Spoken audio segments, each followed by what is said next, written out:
If you've spent any time in fitness content in the last few years, you've probably heard this. Zone 2 training is the most important thing you're not doing. You've also probably heard the other side. Zone 2 is overrated. It is just as good. The research doesn't support it. And then there's the elite version, the one where Tadej Pogačar, the best cyclist alive, built his entire aerobic base on Zone 2. And his coach says it's the foundation of everything. So which one is it? I went and found 15 expert sources on Zone 2. Researchers, physiologists, coaches. I didn't summarize each one. I read all of them as a single data set, looking for where they agree, where they fight, and where the actual answer is for someone who doesn't have 20 hours a week to train. And here's what I found. The Zone 2 debate is messier than the content suggests. A few things are being badly overhyped, and the most important insight, the one that cuts across all of it, it isn't even about Zone 2 specifically. So let's get into it. So why did Zone 2 explode in popularity? Zone 2 went from an endurance coaching term that coaches had used for decades to mainstream wellness vocabulary in about 3 years. The two things that drove that, the first was Peter Attia. His longevity platform reached millions of people. And we know, pretty controversial person right now, but he did make Zone 2 central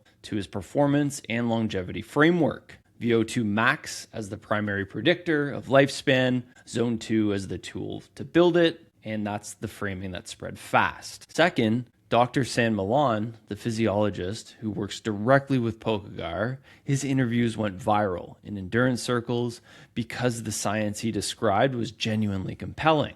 He wasn't talking about Zone 2 as a nice to have. He was talking about it as the cellular foundation of elite performance. San Milan's framework, simplified, is this. Mitochondria are the only place in the body where fat gets burned.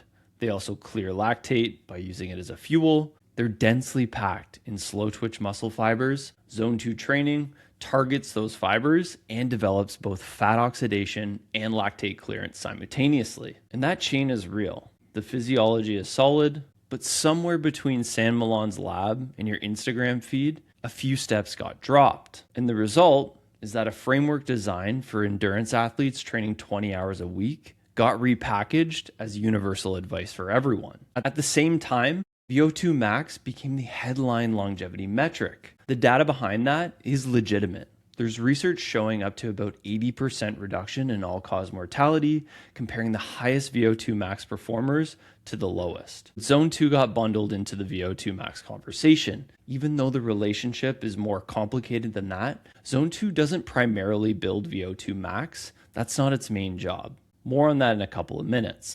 The bottom line on why Zone 2 exploded, elite coaches were talking about what separates the best in the world. That conversation got applied to people who are only training 5 hours a week. Those are different problems, and the advice doesn't automatically transfer. And before I get into where the experts fight, and they do fight, I want to give you the foundation, because there's more consensus here than the online debate suggests. Here are the 5 things everyone agrees on. Number 1, mitochondria are the target. Every expert, regardless of where they sit on the Zone 2 spectrum specifically, traces aerobic improvement back to the same place. More mitochondria, better functioning mitochondria in the right muscle fibers, that's the adaptation, that's what you're building. That's not contested by anyone in the serious research space. Number 2, the middle zone is the worst place to spend most of your time. That one surprised me with how unanimous it was. The zone between aerobic base and genuine high intensity, call it Zone 3,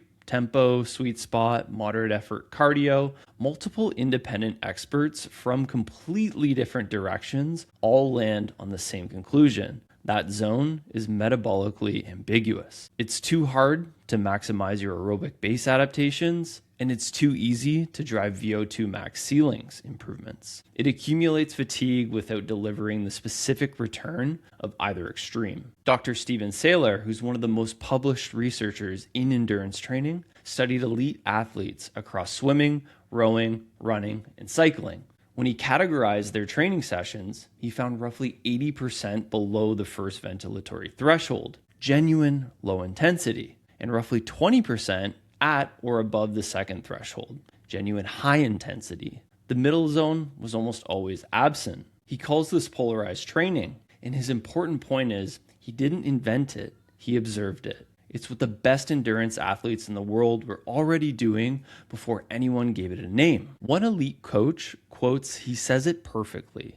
The biggest mistake I see is making easy too hard and hard not hard enough. We end up living in moderate and not getting the return from that place. Number 3, Zone 2 takes time, both per session and across months. The research consensus on session duration is 90 minutes minimum.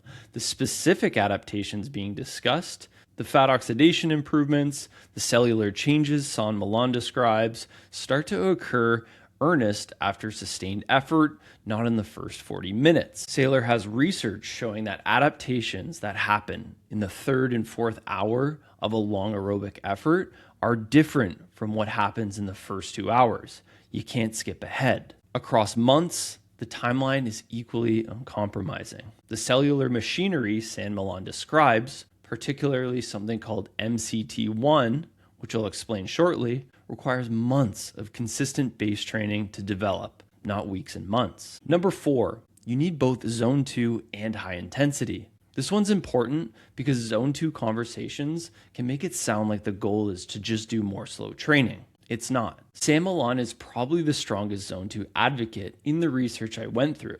He still structures high intensity work. Saylor's polarized model is 80% easy and 20% genuinely hard, not 0. The debate is about the ratio and the timing, not about replacing the other. Number 5, easy days being too hard is the number one mistake. San Milan says it, Saylor's research documents it, coaches working with national team athletes say it. Everyone converges on this. Most athletes' easy days are too hard. They drift upwards into that gray moderate zone. And when your easy days are too hard, 2 things happen. You don't get the aerobic base adaptation from them, and you compromise the quality of your hard sessions because you're never really fully recovered. Okay, and here's where things get interesting, because there are real, genuine disagreements in this space, and understanding them is what separates someone who can think clearly about their own training from someone who's just picking a side. The first disagreement is Zone 2 is the uniquely superior way to build mitochondria,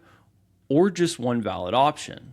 San Milan's position is that Zone 2 is uniquely effective, not just because it builds mitochondria, but because of how it does it, and specifically because of something called MCT1. Here's the concept, and bear with me for a second because this is worth understanding. Your body produces lactate constantly during exercise. Fast twitch muscle fibers produce a lot of it during hard efforts. There are 2 transporters that get managed where lactate goes. MCT4 pumps lactate out of fast twitch muscle fibers. Think of that as the export system. And MCT1 takes lactate into aerobic fibers and the heart, where it gets burned as fuel. Think of it as the import and utilization system. And here's the key finding from San Milan's research. MCT4 develops quickly, within days of high intensity training.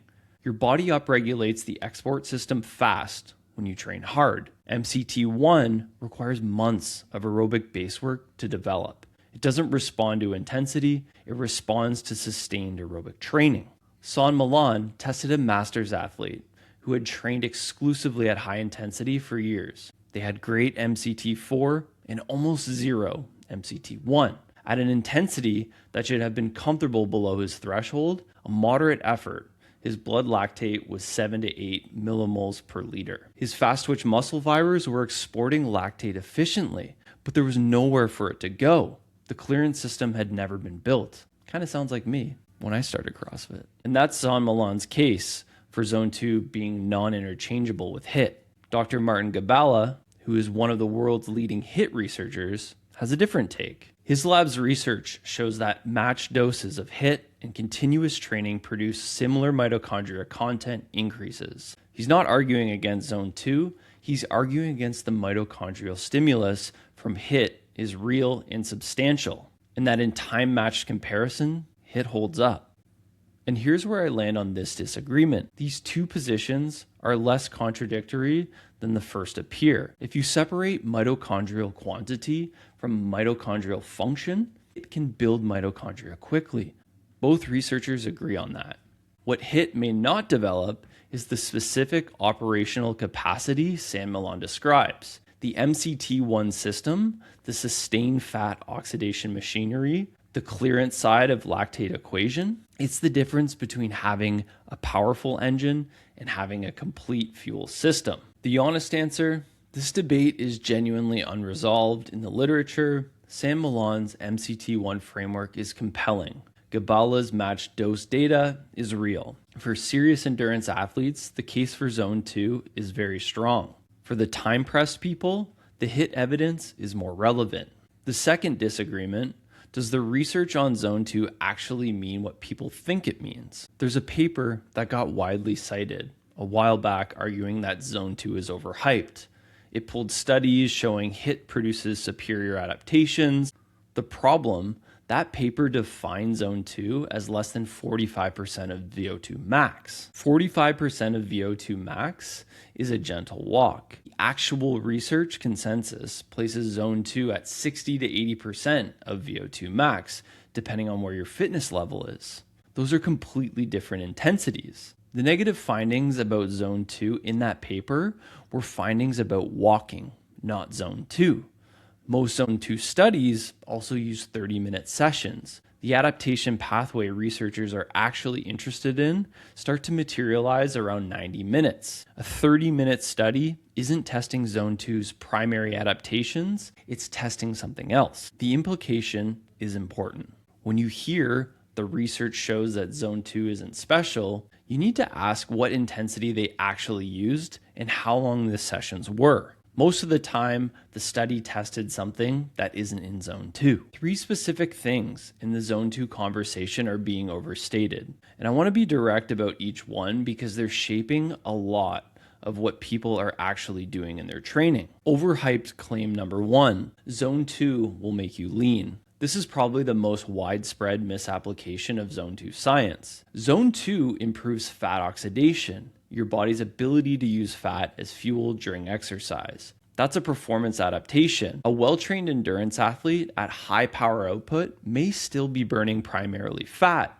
preserving glycogen for surges. That's what years of base training builds. But that does not mean that you will lose body fat. Fat loss depends on caloric balance, hormonal context, diet composition, and lifestyle. Zone 2 training doesn't control any of those things. Multiple researchers in the sources I reviewed, Sam Milan, Gabala, Galpin, all explicitly separate these two things. The most popular version of this collapsed distinction, Zone 2 burns fat, became Zone 2 makes you lean. These are two different claims. Overhyped claim 2, Zone 2 is how you improve your VO2 max. VO2 max became the headline longevity metric. 80% lower all-cause mortality in the highest performers versus the lowest. Real data, compelling data. But Zone 2 is not primarily a VO2 max stimulus. VO2 max improves from most of the higher intensity work. Zone 2 builds the aerobic base beneath your VO2 max. It raises the floor. It's not the primary tool for pushing the ceiling. If improving VO2 max is your primary goal, you need to work genuinely hard intervals, not more easy riding. Overhyped claim number 3, Zone 2 is the answer for everyone. This is the root of all of the confusion. Sam Milan and Seiler's frameworks are almost directly supported in the context of competitive endurance athletes training 12 or more hours per week. The research comes from elite cyclists, elite rowers, and elite runners. Gabala's research includes findings that almost nobody in the Zone 2 world is talking about. He studied vigorous, intermittent lifestyle physical activity, what he calls VILPA. In over 25,000 people who identified as non-exercisers, he tracked them for about 7 years. And people who just got 3 to 4 minutes per day of incidental vigorous activity, not structured workouts, just moving vigorously when they were already moving, taking stairs aggressively, walking fast to a destination, showed 25 to 30% reductions in all-cause mortality. At 9 minutes per day, cardiovascular and cancer mortality dropped 40 to 50%. For genuinely sedentary people, the most urgent intervention isn't the Zone 2 protocol, it's moving vigorously at all. Zone 2 optimization is a later stage problem. You have to solve earlier problems first. So what actually matters for real people? And this is the section I built the whole video towards, because I think the population-specific breakdown is where the Zone 2 conversation has failed most people. The same physiology applies to everyone, but what's limiting you, and therefore what training should prioritize, depends entirely on your situation. If you're a busy adult, training 4 to 6 hours per week, the most important finding for you isn't about Zone 2 specifically. It's about intensity distribution.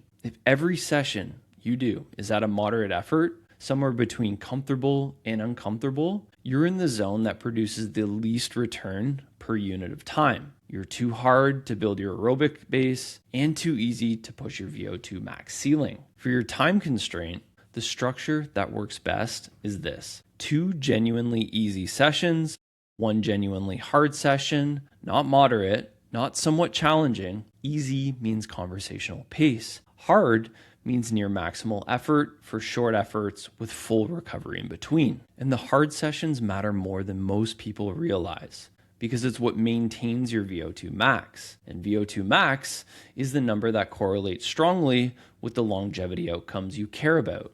You can't build VO2 max through Zone 2 volume alone. That would take 20 to 25 hours a week. The shortcut is intensity. And if you're a lifter or a CrossFit athlete, your conditioning system has specifically a structural gap. You've been doing high intensity training for years. You've built excellent MCT4, the lactate export side of the system. That's why you can go hard for 2 to 3 minutes. What you haven't built is MCT1, the clearance and utilization side. That's why your conditioning falls off a cliff on anything longer than 3 to 4 minutes. The lactate your fast twitch muscle fibers are exporting has nowhere to go. And Zone 2 is what fills that gap. 2 to 3 sessions per week, 45 to 60 minutes of genuinely easy aerobic work, assault bike, row, ride, walk, conversational pace, RPE 3 out of 10.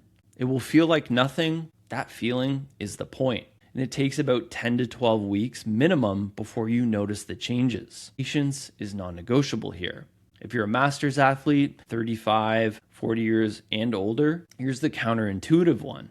As you age, VO2 max typically declines, but your lactate threshold, the power or pace you can sustain for roughly an hour, often remains relatively stable or declines more slowly. What that means, your threshold gradually becomes a higher and higher percentage of your maximum output. A young elite athlete might have their threshold around 85% of VO2 max, and a master's athlete may find their threshold at 90 to 95%.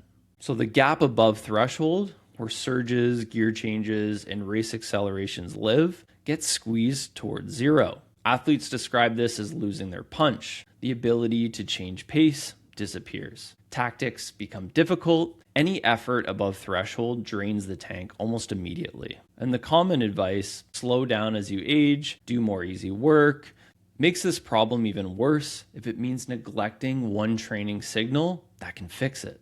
For masters athletes, the highest value training adaptation is often raising the VO2 max ceiling, not adding more Zone 2 base. If you have a training history, you have the base, the ceiling is what's shrinking. VO2 max is trainable at any age. The research is clear on this. Short, genuinely hard efforts for 4 to 6 efforts of 2 to 5 minutes at near maximum with full recovery between are the specific stimulus. Zone 2 stays in the program as the recovery infrastructure that makes those hard sessions productive, but isn't the solution the specific problem master athletes have. Here's the practical version as simply as I can put it. Before you worry about calibrating your exact Zone 2 protocol, establish 2 gears. Easy means you can talk in full sentences without pausing. You feel like you could go significantly harder. The RPE is around 3 to 4 out of 10.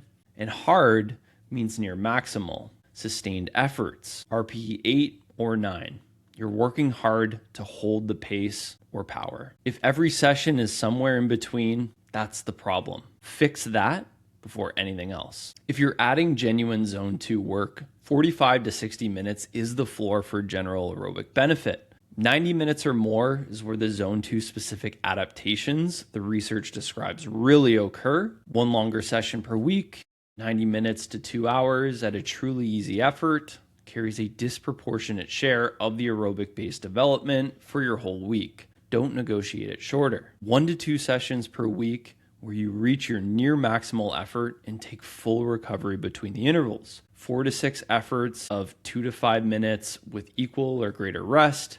This is what maintains and improves your VO2 max. Without it, all the zone 2 in the world won't rescue the top end fitness. For zone 2, the talk test works. Normal conversation without pausing for breath, you're in zone 2 or below. Short phrases only, you've crossed above it. Can barely speak, at threshold or above. That's enough precision for the first 3 to 6 months. Refine it with better tools later if you want more data. And one more concept worth naming before the close, and it's the one that I found the most clarifying in all of the research. Seiler has data comparing athletes who train once a day to athletes who train 2 times a day. The twice a day group, higher overall volume, recovered better from harder sessions, not worse, better. His explanation: the accumulated aerobic base creates a systemic resilience that protects performance under fatigue. He calls it biological durability. It doesn't show up in VO2 max tests or threshold power numbers, but explains why elite cyclists improve their performance in 6-hour races year after year, even when their lab numbers stay flat. You cannot shortcut this. You cannot compress it with harder sessions. It's built by volume over time at low intensities. And it's the reason the boring parts of training aren't the boring parts. They're the parts that make everything else work. So after going through 15 expert sources on zone 2, here's what I keep coming back to. The most important insight of all of this isn't a specific protocol, it's structural. Your training needs 2 intensities, not 1. The zone 2 world got complicated because it started with elite athletes and became universal advice. Some of it applies to you, some of it doesn't. The MCT1 framework matters for CrossFitters. The ceiling versus the floor distinction matters for masters athletes. The duration requirements matters for anyone serious about endurance. But underneath all of that is something simpler that every single expert agrees on, regardless of where they sit on the details. Most athletes are training in the middle, too hard for the base, too easy for the ceiling, 2 gears. Keep it easy. Make it hard, actually hard. Build the base long enough to matter. Everything else, the lactate testing, the periodization models, the exact zone calibration, is optimization on top of that. Start there. If this was useful, subscribe. I'm going to keep doing more of this kind of research synthesis. And if you're into zone 2 debate yourself, lifter, endurance, CrossFitter, busy adult, drop me a line where you're at in the comments. I'm curious what people are actually dealing with. And as always, keep showing up.